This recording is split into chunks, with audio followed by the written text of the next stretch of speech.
St. Louis fixer-upper property scenarios to stay away from. That's a heck of a title, isn't it?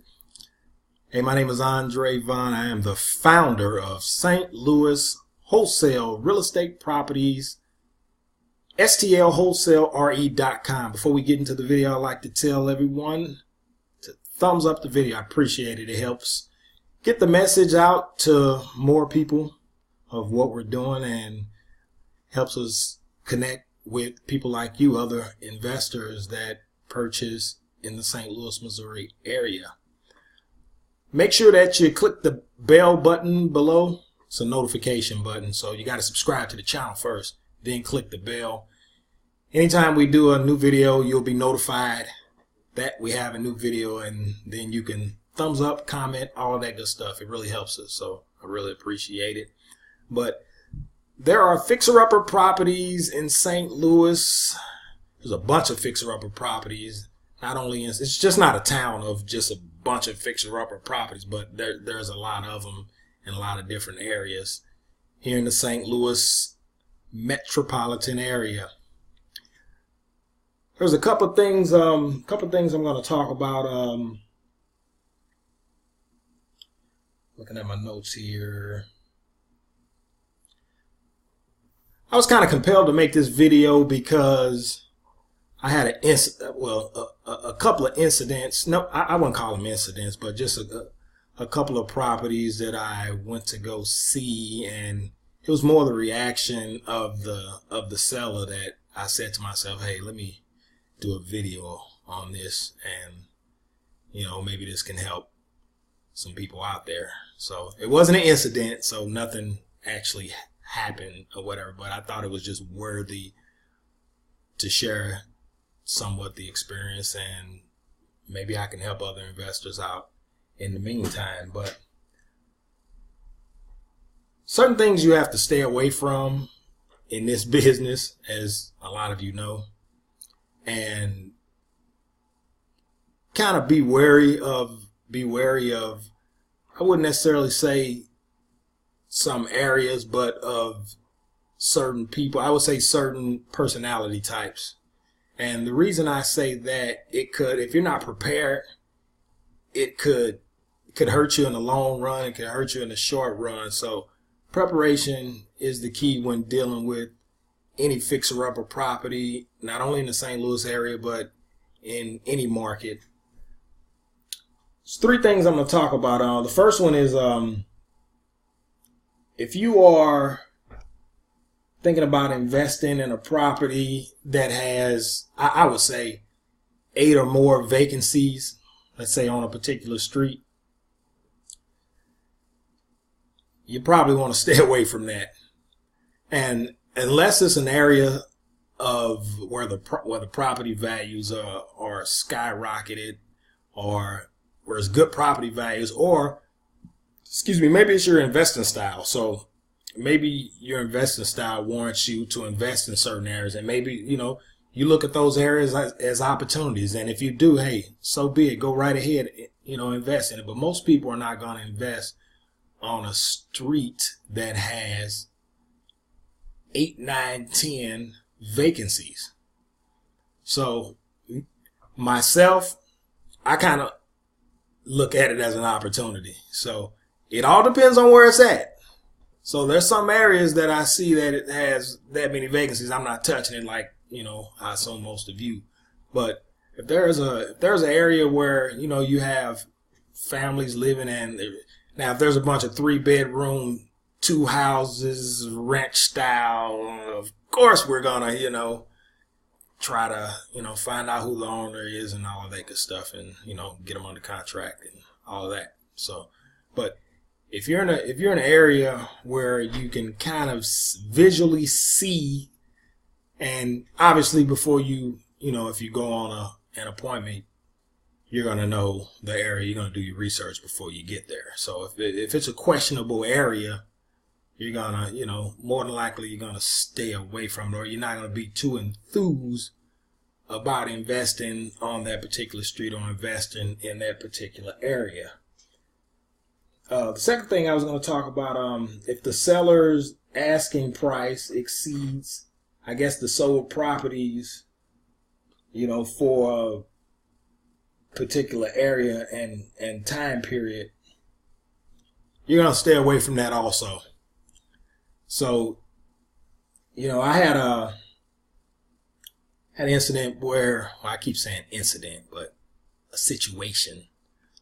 I was on an appointment, and the houses in this area were, I believe, going for, I don't know, maybe, I think that the after repair value, I don't know, 20-something thousand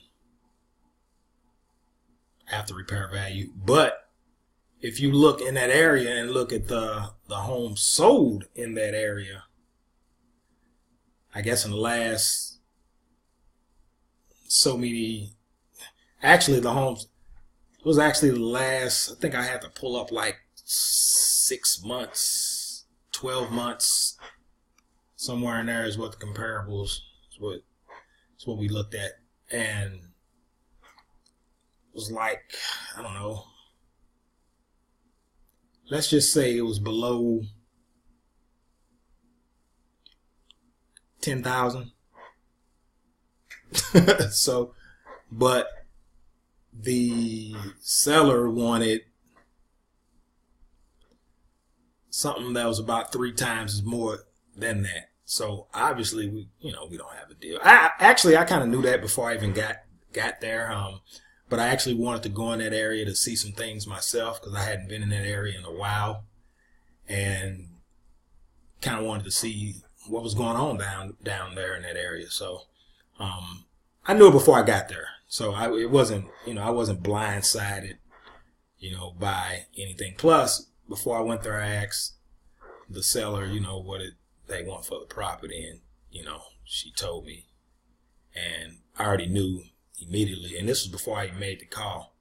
I knew it wasn't going to be a deal, but you never know. So you want to go on some of those appointments you want to go on, but it was pretty much when I got there, I knew how unreasonable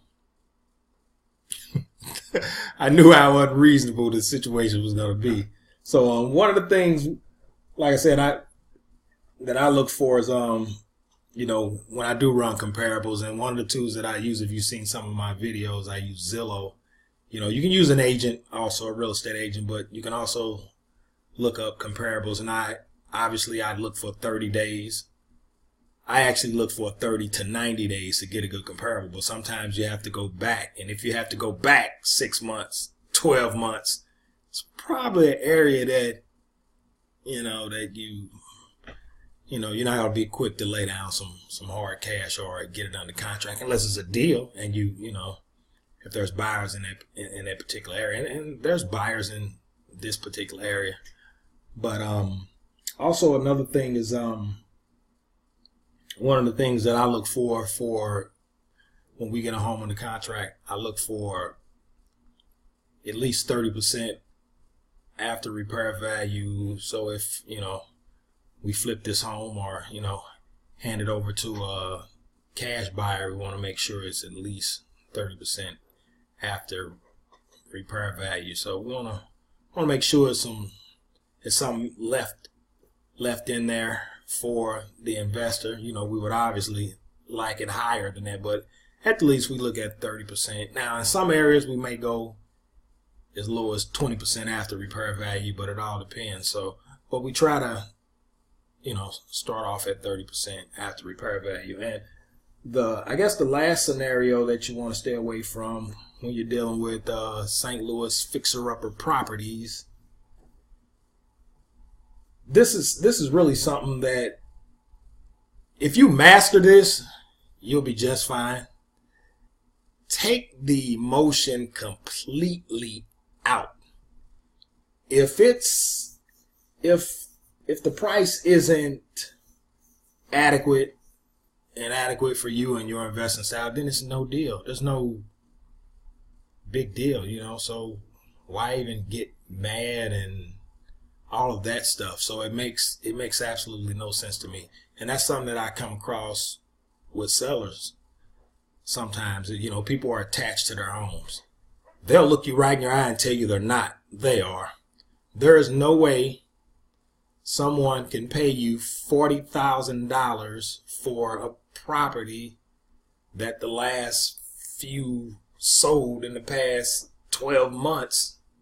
It's like $12,000. Who's going to pay you $40,000? And the home needs updating. But a lot of times sellers will get ticked off at you.